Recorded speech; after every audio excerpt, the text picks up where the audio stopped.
Private trust এবং এই ট্রাস্টের বেগম খালেদা জিয়া প্রথম ম্যানেজিং ট্রাস্ট জনাব তারেক রহমান এবং মরহুম আরাফাত রহমান খোকন তাদের ট্রাস্টি হিসেবে ছিলেন।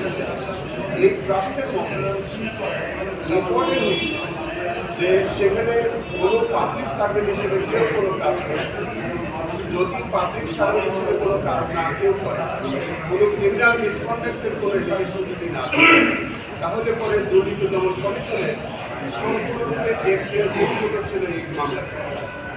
আমরা শুরু থেকে আমরা বলেছি যে এই মামলাটি হচ্ছে ভয়াবহ ইস্যু এবং যে আদালত বিচার করেছিল আমরা বলেছি যে এটা কোরআন কংগ্রেস ছিল এবং সেটি 33 জন সাক্ষ্য দিয়েছে।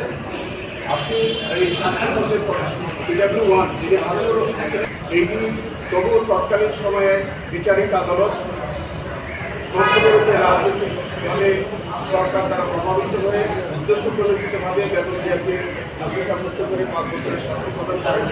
তার বিরুদ্ধে আমরা আপিল ফাইল করেছিলাম। সেই আপিল অনারেবল হাইকোর্ট ডিভিশন সমস্ত শর্ত প্রমাণ বিশ্লেষণ করে আপিলকে মঞ্জুর করেছিলেন এবং সেখানে আপিলে তিনি রায়ে পরিষ্কার করে বলেছেন যে এই মামলাটি ভয়াবহ ইস্যু, এটি দুদকের কোনো এখতিয়ার ছিল না, এটা দুদকের কোনো এখতিয়ারের মধ্যে পড়ে না, অথবা কোনো অপরাধ এই মামলার সংযুক্ত হয় না। আজকে বাংলা দুর্নীতি দমন কমিশন এবং রাষ্ট্রের পক্ষ থেকে সেপারেট আপিল ফাইল করা হয়েছিল।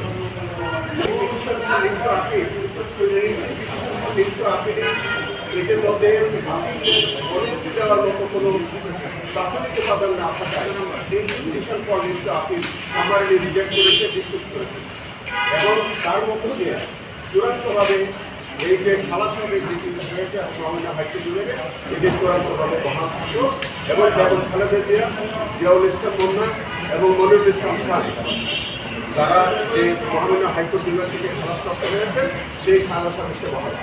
ধন্যবাদ।